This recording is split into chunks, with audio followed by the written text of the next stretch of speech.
Hello dear students, आज हम पढ़ने जा रहे हैं mechanism and kinetics of homogeneous catalysis.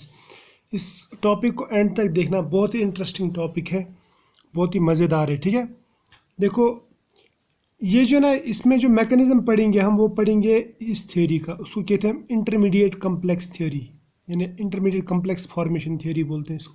उसके बाद में हम इसका काइनेटिक्स भी देखेंगे, ये आपको आगे काम आएगा। ठीक है, अब देखो ये जो मैकेनिज्म है ना, ये हम इस रिएक्शन पे अप्लाई करेंगे। एक हाइपोथेटिकल रिएक्शन है हमारे पास में, ख्याली रिएक्शन है।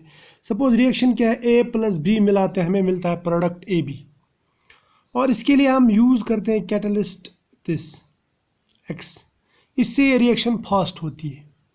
अब हमें देखना है कि ये रिएक्शन होगी कैसे।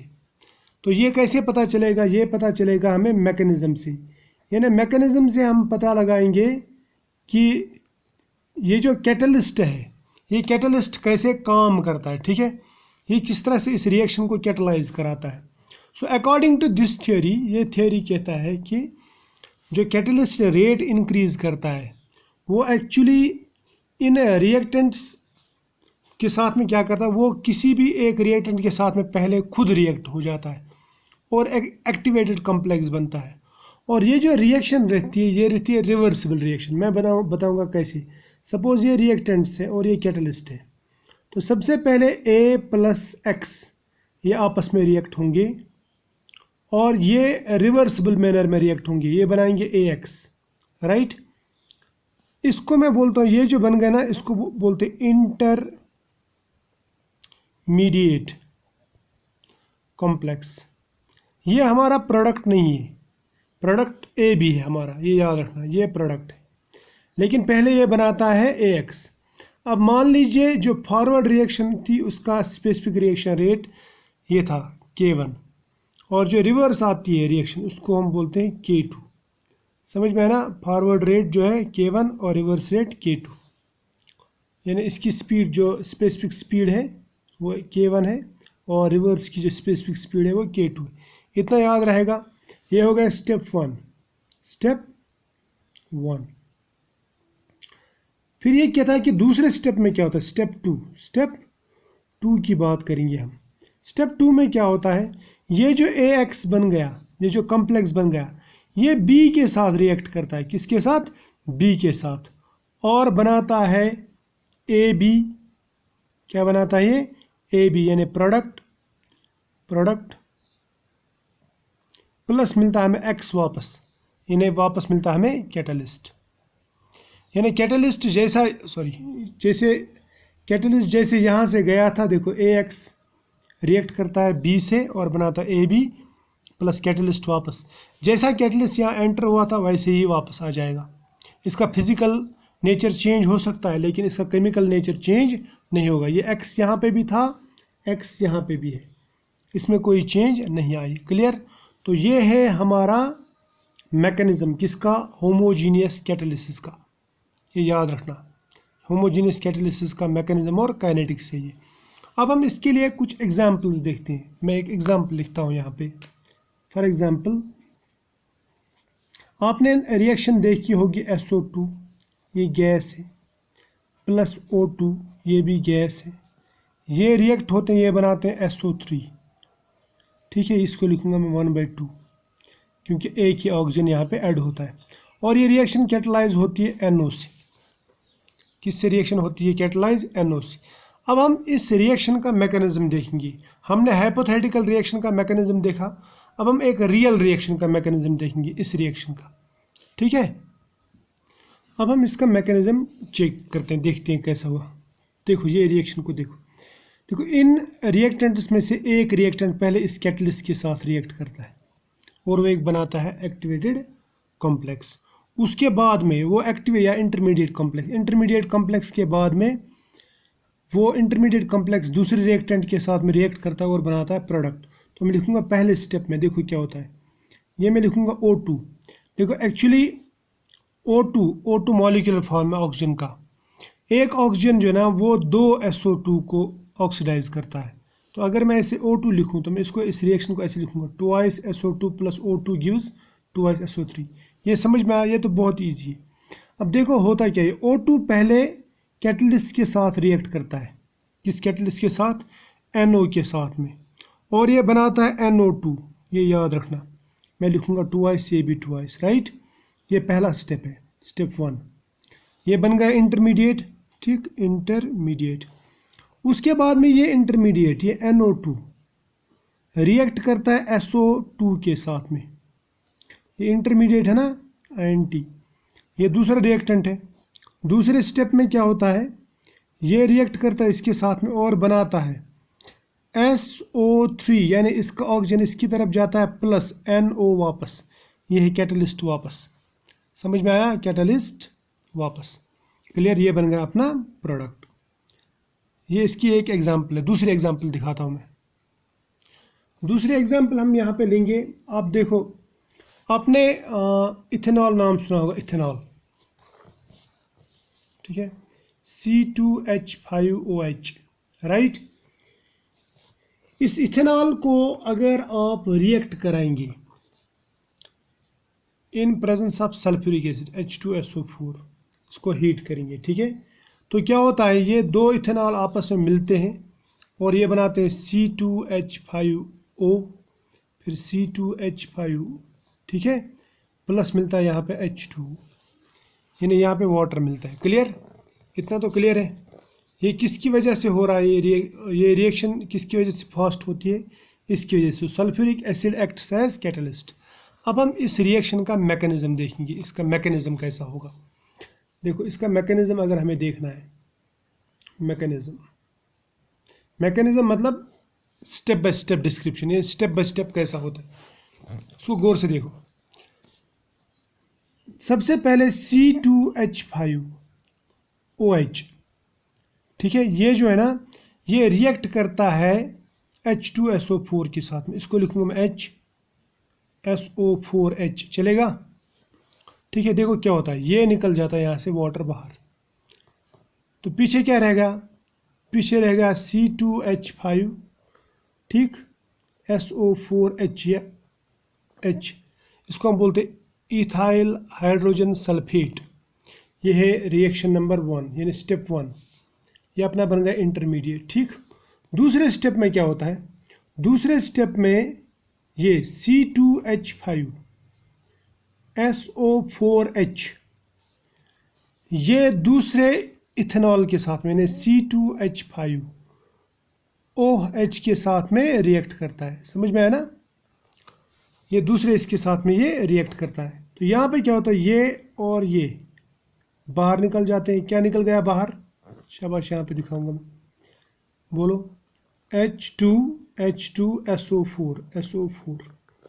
ये अपना कैटलिस्ट जो स्टार्टिंग मटेरियल था, कैटलिस्ट निकल गया बाहर, ठीक। पीछे क्या रहेगा? पीछे रहेगा ये C2H5, ये C2H5 और ये O, C2H5O। जहाँ से आप मॉलिक्यूल को ब्रेक करते हैं ना, वहीं से दूसरे के साथ जोड़ना चाहिए, ठीक है। यहाँ से ब्रेक हुआ ऑक्सीजन के साथ, तो इसके साथ जुड़ेगा। ये अपना मिल गया प्रोडक्ट, ये प्रोडक्ट और ये कैटलिस्ट वापस जो यहाँ पे डाला था, ठीक है। समझ में आया ना? तो ये है मैकेनिज्म ऑफ दिस रिएक्शन। अब हम इसका देखेंगे काइनेटिक्स। क्या देखेंगे? काइनेटिक्स। काइनेटिक्स इसका बहुत ही इंपॉर्टेंट है, kinetics. I hope intermediate theory आपको समझ में आई होगी। इंटरमीडिएट थियरी में पहले कैटलिस्ट खुद सबस्ट्रेट के साथ में रिएक्ट करता है और बनाता है एक इंटरमीडिएट कॉम्प्लेक्स। उसके बाद में दूसरे रिएक्टेंट के साथ में रिएक्शन होती है कॉम्प्लेक्स की, और वो रिएक्शन फॉरवर्ड चला जाता है। एक्चुअली होता क्या है, जब दो रिएक्टेंट्स आपस में मिलते हैं ना, तो बॉन्ड बनता है। तो बॉन्ड फॉर्मेशन के दौरान एनर्जी निकलती है वहाँ से, तो वो एनर्जी हेल्प करती है रिएक्शन में, ठीक है। क्लियर? और दूसरी बात, अब देखो, हर एक रिएक्टेंट हर एक कैटलिस्ट के साथ में तो रिएक्ट नहीं कर सकता, जिस तरह यहाँ पे ये इसके साथ रिएक्ट करता है। अब दूसरे रिएक्टेंट के साथ में ये ऐसा रिएक्ट नहीं करेगा। जैसे हम ईथर लेंगे जो यहाँ पे बन गया, या कीटोन लेंगे, उसके साथ में अलग तरीके से रिएक्शन करेगा ये। सो वी कैन से ये जो थियरी है ना, ये हमें सिखाती है, बताती है कि कैटलिस्ट कैसे स्पेसिफिक रहते हैं, इन्हें कैटलिस्ट कैसे एक स्पेसिफिक रिएक्शन को ही कैटलाइज करते हैं। क्लियर? तो यहाँ तक समझ में आया होगा। अब हम यहाँ पे काइनेटिक्स देखेंगे। देखो काइनेटिक्स देखने के लिए हमें पहले रिएक्शन का मैकेनिज्म पता होना चाहिए। मैकेनिज्म तो पता चल गया, हम वही हाइपोथेटिकल रिएक्शन लेंगे। A plus B gives AB but in presence of X। इसका मैकेनिज्म हमने क्या देखा था? हमने देखा था पहले A प्लस X मिलते हैं, ये बनाते हैं AX, ठीक। और इसके लिए रेट जो स्पेसिफिक रेट K1 है, ठीक। लेकिन ये रिएक्शन जो है ना ये रिवर्सिबल है, क्योंकि यहाँ पे ये बन रहा है ये कम्प्लेक्स, ये वापस ब्रेक भी हो सकता है। ये रिवर्सिबल लेते हैं हम K2 और ये वापस ये बनाता है। यानी बैकवर्ड रिएक्शन की रेट ये है, फॉरवर्ड रिएक्शन की रेट ये है। ये हो गया पहला स्टेप। दूसरे स्टेप में क्या होता है? दूसरे स्टेप में ये जो इंटरमीडिएट बन गया ये B के साथ रिएक्ट करता है, K3, इसका रेट कांस्टेंट है, यानी स्पेसिफिक रिएक्शन रेट जिसको आप बोलते हैं। ये बनाएगा AB प्लस X, ठीक है। इतना तो समझ में आया, ये है इसका जनरल मैकेनिज्म। अब हम इसका काइनेटिक्स देखेंगे, ठीक। अब देखो हमारी जो रिएक्शन है ना, रिएक्शन वो यहाँ पे कंप्लीट हो रही है। मैं बोलूँगा ये इसका प्रोडक्ट है, क्लियर। अब यहाँ पे देखो, आप देखो मैंने यहाँ पे लगाया A प्लस एक्स बन गया AX, फिर AX प्लस B बन गया AB और X वापस। ये कैटलिस्ट है, ये लास्ट में वापस मिलता है और फिर से यहाँ से रिएक्शन स्टार्ट करता है। सो ये बार बार यूज़ होता है। अब ये जो रिएक्शन है ना, अब रिएक्शन किस पे डिपेंड करेगी? अगर मैं इस रिएक्शन का रेट बोलूँ, रेट वो डिपेंड करेगा इस पे, स्पीड ऑफ रिएक्शन यानी प्रोडक्ट फॉर्मेशन, ठीक है। रेट ऑफ प्रोडक्ट फॉर्मेशन जो है ना वो डिपेंड करेगा इस पे। जितना ये ज़्यादा होगा जितना ये ज़्यादा होगा उतना ये जल्दी बनेगा, ठीक है, क्लियर। तो इसका मतलब जो रेट है वो B की कंसंट्रेशन पे भी डिपेंड करता है और डिपेंड करता है AX की कंसंट्रेशन पे। तो मैं इसका मतलब ऐसे समझूंगा, जो रेट है, rate of this reaction, rate of reaction, ये या समझ लेना मेरी बात, वो डिपेंड करेगा, that is directly proportional to concentration of AX, क्योंकि यहाँ पे रिएक्टेंट C है ना प्रोडक्ट के लिए, इसके लिए रिएक्टेंट C है दोनों, इंटू कंसंट्रेशन ऑफ B। या मैं बोलूँगा it is equal to K3 rate constant जैसे हम पढ़ते हैं, है ना, into concentration of AX into concentration of B। ये है रेट ऑफ रिएक्शन, समझ में आया ना, rate of reaction final reaction जो हमारे फाइनल प्रोडक्ट के लिए। या मैं बोलूँगा रेट ऑफ प्रोडक्ट फॉर्मेशन है ये, क्लियर। इसको नाम रखेंगे हम इक्वेशन नंबर 1, क्लियर, समझ में आया। अब मैं अगर आपसे ये पूछूं कि रिएक्शन किस पे डिपेंड करती है, तो आप बोलते हैं कि ये कंसंट्रेशन ऑफ B और इंटरमीडिएट कम्प्लेक्स पे डिपेंड करती है। इंटरमीडिएट जो कंपाउंड बन गया AX उसके ऊपर ये डिपेंड करता है, ठीक है। अब अगर मैं ये कहूँ कि रेट ऑफ इंटरमीडिएट फॉर्मेशन, याद रखना मेरी बात, समझ लेना मैं क्या बोल रहा हूँ। मैं बोलूँगा D means change in concentration of AX with change in time, time के साथ साथ में इसकी कंसंट्रेशन किस पे डिपेंड करेगी, इसकी कंसंट्रेशन किस पे, यानी rate of change of concentration of AX ये किस पे डिपेंड करेगी, ये किसके बराबर होगी। देखो ये बराबर होगा इस पे, ये कितना बन रहा है, ठीक है, यहाँ पे बन रहा ना है, तो मैं बोलूँगा ये बराबर होगा K1 into concentration of A into concentration of X। जितना A और X की कंसनट्रेशन ज़्यादा होगी उतना ही ये ज़्यादा बनेगा, उतना ये फास्ट बनेगा। मगर यहाँ पे ये रिवर्स हो रहा, तो मैं बोलूँगा ये माइनस K2 इंटू AX चलेगा। यहाँ पे डिकम्पोज हो रहा है, ठीक है। और कहाँ पे डिकम्पोज हो रहा है, और डिकम्पोज हो रहा है यहाँ पे, मैं बोलूँगा ये भी माइनस हो जाएगा। मेरी बात गौर से सुनना, मैं क्या कहना चाहता हूँ, मैं समझा भी दूंगा ये दोबारा, एक minute. Concentration of AX into concentration of B। देखो मैं बोल रहा हूँ कि ये जो rate of formation of X जो है ना ये डिपेंड करेगा इस पे, यहाँ पे ये बन रहा, देखो पहले वाले स्टेप में ये बन रहा, so it is directly proportional to this, और वी कैन से ये बराबर होगा K1 into concentration of reactants in A into X, ये लिखा मैंने। मगर रिवर्सिबल प्रोसेस में जब प्रोसेस रिवर्स होता है तो ये वापस डिकम्पोज होता है, तो इसका मतलब ये स्टेप जो है ना ये डिक्रीज, ये माइनस हो जाएगा इसमें से। तो मैं माइनस करूँगा K2 इंटू AX, ये वाला स्टेप माइनस कर दूंगा मैं ये वाला स्टेप, क्योंकि यहाँ पे भी AX ख़त्म हो रहा है। मैं कर दूंगा माइनस K3AX इंटू B, है ना, जैसे हम रेट ऑफ रिएक्शन लिखते हैं वैसे ही। क्लियर, ये समझ में आया। इस इक्वेशन को नाम रखेंगे हम इक्वेशन नंबर 2, ये याद रखना, ठीक। इसको गौर से देखना और समझ लेना मैं क्या कहना चाहता हूँ, इसको याद भी रखो, ठीक है। चलो, ये समझ में आया। अब हम अगर इस पे स्टेडी स्टेट पोस्टुलेट लगाते हैं, यानी जितना ये बन रहा है उतना घट रहा है, तो रिजल्टेंट कितना आता है, 0। समझ में आया ना। तो ओवरऑल जो चेंज होगी इसमें वो है 0। कैसे, मैं बोलूँगा K1 A into x, right, concentration, minus यहाँ पे बन रहा है ये minus K2 into AX minus K3, इसको अलग लिखेंगे, ठीक है, माइनस K3AX इंटू B, ये टोटल में 0 होगा। Steady state approximation, steady state approximation ये कहता है कि जिस हिसाब से ये बनेगा उसी हिसाब से वापस डिकम्पोज भी होगा। देखो पहले स्टेप को देखो गौर से, पहले स्टेप में ये बन रहा है ना, जितना ये बनेगा उतना वापस भी डिकम्पोज होगा ना, जितना ये बनेगा उतना इस स्टेप में जाएगा उतना ये वापस डिकम्पोज भी होगा। सो ओवरऑल जो इसमें फ़र्क आएगा ना, इनमें जो डिफरेंस आएगा दैट इज़ इक्वल टू 0, क्योंकि ये एक दूसरे के ऊपर इंडिपेंडेंट है। इसको बोलते हैं हम स्टेडी स्टेट अप्रोक्सीमेशन। इसको देखो, इसको नाम रखूँगा मैं इक्वेशन नंबर 3। इसको मैंने इसलिए यहाँ पे रखा ताकि हमें नेक्स्ट पेज पे जाने से पहले ये दिमाग में बैठ जाए। अब देखो नेक्स्ट पेज पे हम जाने से पहले मैं आपको और एक चीज़ बताता हूँ। यहाँ पे भी AX है, K इंटू AX, यहाँ पे भी K3 इंटू AX, ठीक है, यहाँ पे ये है, ठीक है। हम क्या करेंगे, ये जो ना यहाँ पे जिसमें AX है ये एक साइड में ले जाएंगे और ये एक साइड में, या माइनस वाले एक साइड में और प्लस वाला एक साइड में, ठीक है। चलो, तो ये इक्वेशन मिली थी हमें, है ना। इस इक्वेशन को चलो मैं नाम रखता हूँ इक्वेशन नंबर 3। इक्वेशन नंबर 3 है, ये हमने देखी थी वहाँ पे क्या मिला था, K1 A concentration of A into concentration of X minus K2 into concentration of AX। ये एक्चुअली रेट है, rate of formation of AX, उसके बराबर था, और लास्ट में आया था ये 0 के बराबर।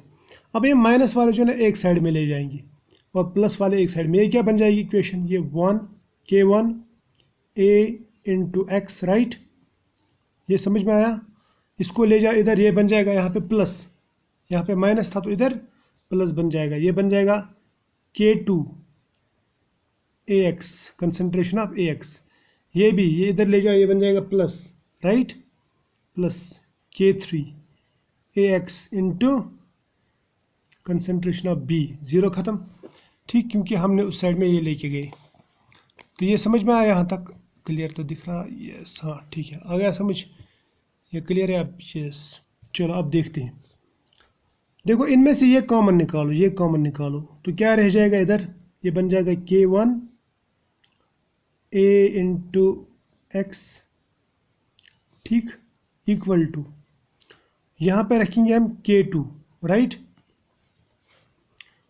प्लस कर देंगे K3 इंटू B।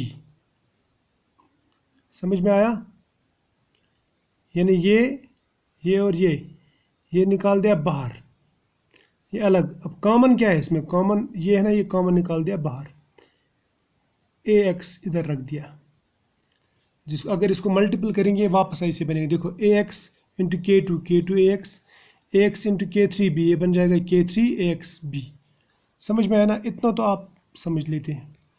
अब अगर मैं देखूं AX इसके बराबर, यानी कंसनट्रेशन ऑफ AX, इसी पे तो रिएक्शन डिपेंड करती है ना, वो बराबर होगा, यानी ये किसके बराबर, ये इस साइड में ले जाए, ये पूरा जो है ना ये इस साइड में ले जा, ये बन जाएगा K1, ये K1 था पहले, ठीक, A इंटू एक्स, राइट। ये जब इधर ले जाएंगे ये इसको डिवाइड हो जाएगा, ये पूरा यहाँ मल्टीपल था, यहाँ पे इसको डिवाइड हो जाएगा, ये बन जाएगा K2 plus K3 into B। समझ में आया। क्लियर। अब अगर हम ये वैल्यू जो है ना, ये एक्स का वैल्यू, ये एक इसको नाम रखेंगे इक्वेशन नंबर 4। पहले इसको नाम रखेंगे इक्वेशन नंबर 4। मैं लिखूंगा यहाँ पे put value of A x in equation 1। आपके पास में इक्वेशन 1 लिखी हुई है, आप उसको देखो। ठीक है, देखा। इक्वेशन नंबर 1 क्या है? इक्वेशन नंबर 1 है rate of reaction. Rate of reaction बोल रहा हूँ, वो लिख रहा है बराबर K3। समझ में आया? Concentration of A X into concentration of B, इसी के बराबर था ना। समझ में आया? अब ए एक्स किसके बराबर है? ए एक्स इसके बराबर है, तो मैं इसको लिखूंगा, ये रेट ऑफ रिएक्शन जो है ये बन जाएगा बराबर K3। ए एक्स के बदले में क्या लिखेंगे? इसके बदले में लिखेंगे K1 राइट, ए इंटू एक्स। ठीक है, समझ में आया? डिवाइड बाय करेंगे K2 प्लस K3, यही है ना, ये डिवाइड में है K3 इंटू बी, और यहाँ पे भी इंटू बी आएगा, क्योंकि ये वाला बी बच गया ना। ये पूरा ए एक्स का वैल्यू था यहाँ से यहाँ तक। यहाँ तक तो ठीक है, यहाँ तक बहुत ही आसान है। ये है रेट ऑफ रिएक्शन। अब हम, ये हमारा फाइनल रेट है। अब हम इसके ऊपर एक दो कंडीशंस अप्लाई करेंगे, उसके बाद में फिनिश। ठीक। अब देखो, असली कंपटीशन जो है, असली कंपटीशन है बिटवीन K2 एंड K3, क्योंकि K2 में भी डिकम्पोजिशन हो रहा है AX का, और K3 में भी डिकम्पोजिशन हो रहा है। लेकिन K2 जो है, K2 आपने ऊपर देखा होगा, K2 यानी जो रिवर्सिबल प्रोसेस है, उसमें रिएक्टेंट वापस बन रहा है, और K3 में क्या बन रहा है? प्रोडक्ट वापस बन रहा है। तो इन दोनों का कंपैरिजन देखेंगे हम। इनमें से जो दो बड़ा होगा, जिसकी रेट ज़्यादा होगी, वही जीतेगा। यानी अगर K3 बड़ा है तो प्रोडक्ट ज़्यादा बनेगा, अगर K2 ज़्यादा है तो रिएक्टेंट वापस जाएगा, वापस बनेगा। ठीक है, इसको मैं बोलूँगा ये फाइनल इक्वेशन है हमारी। अब मैं लगाता हूँ कंडीशन। कंडीशन पहले हम डालेंगे कंडीशन 1। पहली कंडीशन क्या देखेंगे हम रखेंगे K3 जो है ना, K3 ये हम बहुत ज़्यादा रखेंगे। किससे? K2 से। तो इसका मतलब क्या हुआ? प्रोडक्ट फॉर्मेशन ज़्यादा होगी, है ना, प्रोडक्ट फॉर्मेशन। देखो, K3 अगर K2 से बड़ा है तो यहाँ पे जो ये कंपेरेटिव है ना, ये कट हो जाएगा, फिर ये ख़त्म। ये क्या बन जाएगा? ये बन जाएगा रेट इक्वल टू, यानी rate of reaction equal to, इसको गौर से देखना है क्या कहना चाहता हूँ मैं लिखूँगा इसको K1, ठीक है, चलेगा, इंटू ए चलेगा, इंटू एक्स चलेगा, और लिखूँगा मैं K3 इंटू बी। कोई फ़र्क पड़ता? ये मल्टीपल में है ना, इसको आप यहाँ लिखो, यहाँ लिखो, कोई फ़र्क नहीं पड़ता। इसको मैंने यहाँ पे लिख दिया K3B। अब देखो डिवाइड में क्या आ जाएगा? डिवाइड में आएगा, ये तो कैंसिल हो गया क्योंकि ये बहुत छोटा है K3 से। डिवाइड में आएगा K3B, राइट। अगर ये आ गया तो ये और ये कट, तो अपनी जो रेट है, सॉरी इसको देखो, मैंने क्या किया, रेट जो है ना, ये लिखा K1A, ये K1A X ये लिखा पहले, उसके बाद में ये K3 इसके साथ में यहाँ पे लिख दिया। नीचे है K2 K3B, लेकिन K2 बहुत छोटा है, इसको कट कर दिया, इसलिए इसको नहीं लिख दिया, तो रह जाएगा K3B। अब K3B कैंसिल, तो रेट किसके बराबर हो जाएगा? रेट हो जाएगा बराबर K1A इंटू एक्स, इसके बराबर, राइट। तो ये हमारा फाइनल रिएक्शन है। ये अगर ये ज़्यादा हो गया, कौन ज़्यादा हो गया? सॉरी, K2 से K3 अगर ज़्यादा हो गया, तब की बात बोल रहा हूँ। अब अगर सपोज K2 ज़्यादा हो गया, यानी K3 से अगर K2 ज़्यादा हो गया, ये याद रखना, तो इसका मतलब ये नेगलेक्ट होगा, ये रह जाएगा। क्लियर? उस कंडीशन में ये इक्वेशन क्या बनेगी? फाइनल इक्वेशन, रेट मैं लिखूँगा बराबर है K3 K1, यहाँ पे मल्टीपल में, ये याद रखना, यहाँ पे मल्टीपल में, मल्टीपल वाला कैंसिल नहीं होता, एडिशन वाला कैंसिल होगा। ठीक, K3 K1 A मैं लिखूँगा X इंटू लिखूँगा मैं बी, राइट, डिवाइड में लिखूँगा मैं K2, ठीक, प्लस बी। ये समझ में आया? क्लियर, समझ में आया ना ये बात? शाबाश। सॉरी, इसको अच्छी तरह से देखो, देख लिया? देखो K3 छोटा है ना, यहाँ पे K3 छोटा है तो बी भी छोटा है। जब दो छोटे वैल्यूज आपस में मल्टीपल होते हैं, जैसे 0.1 इंटू 0.1 कर देंगे, वो बन जाएगा 0.001, तो उसकी वजह से ये भी कैंसिल हो जाता है। तो ये इक्वेशन ऐसे रह जाती है K1 K1 into A into X into B divide by K2। ये अपना फाइनल रिएक्शन है। आप इसको ऐसे भी लिख सकते हैं, ऐसे भी लिख सकते हैं, ठीक है, वैसे लिखने की ज़रूरत नहीं है, ठीक है। तो ये हमारा फाइनल इक्वेशन है। अब इन दोनों इक्वेशंस को देखो, हमें जो असली चीज़ देखनी है वो ये देखना है कि देखो ये जो पहला इक्वेशन है, पहला इक्वेशन किधर गया,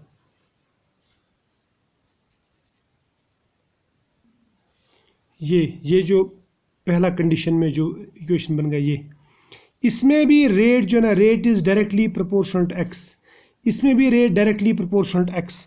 तो दोनों में रेट जो है ना, रेट डिपेंड्स ऑन कैटलिस्ट। मैं ऐसे लिखूंगा, rate depends on catalyst, but catalyst is not involved in reaction. ये याद रखना, ये कंज्यूम नहीं होता है। समझ में आया? ये जो थ्योरी है ना, इसके बहुत सारे फ़ायदे हैं, लेकिन ये हेट्रोजीनियस कैटलिसिस पे अप्लाई नहीं होता। दूसरा, इससे हम कैटलिस्ट पॉइजनिंग और कैटलिस्ट प्रमोशन एक्सप्लेन नहीं कर सकते। क्लियर?